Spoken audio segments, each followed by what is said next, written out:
নমস্কার, welcome back to DG Bangla. আপনারা দেখছেন বাংলার শিক্ষা।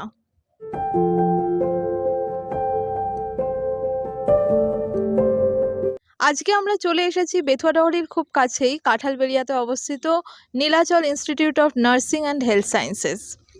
এখানে প্রধানত জিএনএম নার্সিং এবং বিএসসি নার্সিংয়ের কোর্স করানো হয়। যারা ভাবছেন নার্সিংয়ে নিজের কেরিয়ার তৈরি করবেন তাদের জন্য কিন্তু এটা একটা খুব ভালো সুযোগ হতে পারে। আসুন আমরা ভেতরে গিয়ে জেনে নিই কী কোর্সেস থাকছে, কী ফি স্ট্রাকচার থাকছে, কিভাবে আসবেন, কেমনভাবে ক্লাস হয় এবং ভবিষ্যতের কোনো জব অ্যাসুরেন্স দিচ্ছে কিনা সমস্তটাই। আসুন।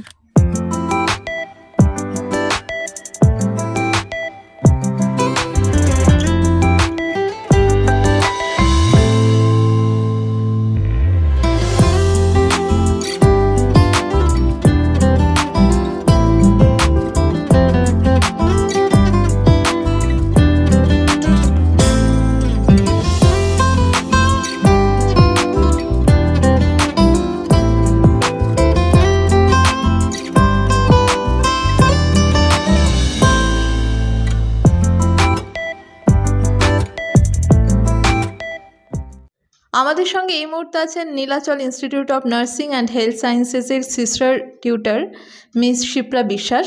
নমস্কার। প্রথমে আপনার কাছে জানতে চাইবো আপনাদের এই ইনস্টিটিউট কবে থেকে শুরু হয়েছে এবং এখানে কি কোর্সেস করানো হয়? আমাদের ইনস্টিটিউট মেনলি 2 বছর হলো স্টার্ট হয়েছে। এখানে জিএনএম বিএসসি দুটো কোর্সেই ভর্তির সুযোগ সুবিধা রয়েছে। আমাদের কলেজ WBNC আইএনসি এবং WBUHS দ্বারা অনুমোদিত। আপনাদের এখানে যে স্টুডেন্টরা পড়তে আসে তাদেরকে কি ফেসিলিটিস বা অ্যামেনিটিস প্রোভাইড করা হয়? ফেসিলিটিসের কথা বলতে মেনলি স্টুডেন্টরা পাবে lab facility, hostel facility, library facility, তাছাড়াও নিজস্ব হসপিটালে কাজ করার সুযোগ সুবিধা। এছাড়াও ল্যাব বলতে mainly community health nursing lab, fundamental lab, pre clinical lab, nutritional lab, computer lab. মানে প্র্যাকটিক্যাল ফেসিলিটিসটা যথেষ্টভাবে প্রোভাইড করা হচ্ছে এবং ওরা যেহেতু ফিল্ডটা নার্সিং, সুতরাং ডিরেক্ট পেশেন্টদের সাথে ইন্টারাকশানটাও তো ওদের একটা শেখার ব্যাপার থাকে। সেটা কি এখানে কোনো হসপিটালে নিয়ে গিয়ে ওদেরকে করানো হয়? এখানে নিজস্ব হসপিটাল আছে, যেমন Bethuadahari local hospital, general hospital, এছাড়াও শক্তিনগর সদর হসপিটাল, এগুলোতে ওদেরকে নিজস্ব খুব ভালোভাবে প্র্যাকটিক্যাল এক্সপোজারটা ওখানে হয়। এগুলো ছাড়াও আর কি কোনো ফেসিলিটিস থাকছে আপনাদের? অবশ্যই। পশ্চিমবঙ্গের সবচেয়ে ন্যূনতম খরচে এই কলেজে কিন্তু জিএনএম বিএসসি কোর্সে পড়ার সুযোগ সুবিধা রয়েছে। এছাড়াও যারা মেধাবী ছাত্রছাত্রী কিন্তু অর্থনৈতিক দিক থেকে পিছিয়ে আছেন তাদের জন্য রয়েছে বিশেষ ছাড়। এছাড়াও আমাদের কলেজ কিন্তু স্টুডেন্ট ক্রেডিট কার্ড এবং এডুকেশনাল লোনের বিশেষভাবে ব্যবস্থা করেছে। এছাড়াও রয়েছে বিভিন্ন স্কলারশিপ, যেমন ওয়েসিস, স্বামী বিবেকানন্দ স্কলারশিপ, ঐক্যশ্রীর মতো স্কলারশিপের ব্যবস্থা এখানে রয়েছে।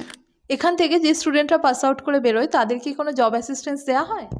এখানে মেনলি লোকাল হসপিটালে 100% জব প্লেসমেন্টের ব্যবস্থা আছে। এখানে জিএনএম বা বিএসসি নার্সিং পড়ার জন্য কি কোয়ালিফিকেশান দরকার আছে? কারা অ্যাপ্লাই করতে পারবে?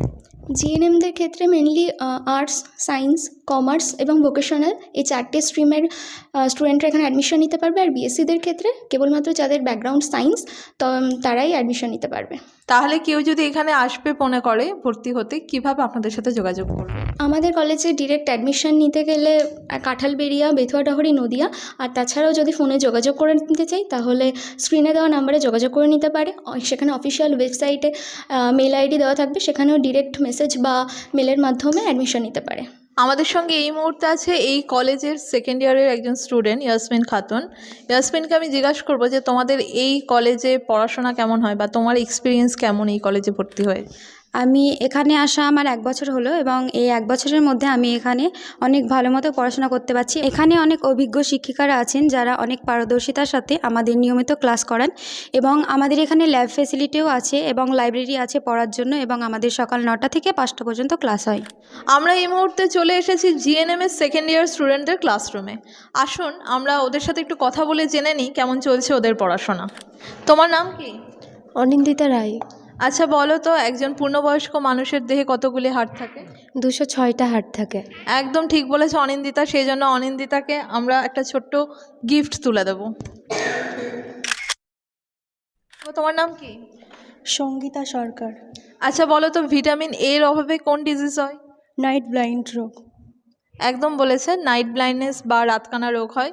ঠিক বলেছে। তো তাকেও আমরা কিন্তু দেবো আমাদের তরফ থেকে একটা ছোট্ট গিফট, এটা তোমার জন্য। তোমার নাম কি? বিনীতা শীল। আচ্ছা বলো তো, ব্লাডের মধ্যে কি কি উপাদান থাকে? ব্লাডের মধ্যে অনেকগুলো উপাদান থাকে, যেগুলোর মধ্যে ডাব্লিউবিসি, আরবিসি সেলগুলো থাকে এবং প্লেটলেটস থাকে এবং ওয়াটার সলিউবল বেশি থাকে ব্লাডের মধ্যে। একদম ঠিক বলেছে। আমরা বিনীতাকে একটা ছোট্ট গিফট তুলে দিচ্ছি। তো তোমার নাম কি? আমার নাম ইয়াসমিন খাতুন। আচ্ছা ইয়াসমিন, বলো তো কোন কোন ভিটামিন জলে দ্রবীভূত হয় না, ওয়াটার সলিউবল নয়? এ ডি ই কে এগুলো হচ্ছে ওয়াটার সলিউবল নয়, এগুলো হচ্ছে ফ্যাট সলিউবল। একদম ঠিক বলেছে। ইয়াসমিনের জন্য থাকছে একটা ছোট্ট গিফট। আচ্ছা তোমার নাম কি? রনিতা সরকার। আচ্ছা রনিতা, বলো তো যে সার্বিক গ্রহীতা এবং সার্বিক দাতা কোন ব্লাড গ্রুপের মানুষকে বলা হয়? সার্বিক দাতা হচ্ছে ও পজিটিভ, আর সার্বিক গ্রহীতা হচ্ছে এবি পজিটিভ। একদম ঠিক বলেছে। রনিতার জন্য থাকছে একটা ছোট্ট গিফট। আমাদের সঙ্গে আছেন Nilachal institute of nursing and health সায়েন্সের সমস্ত ফ্যাকাল্টিজরা। তাদেরকে আমরা তুলে দিচ্ছি একটা ডিজি বাংলার পক্ষ থেকে টোকেন অফ বেস্ট উইশেস।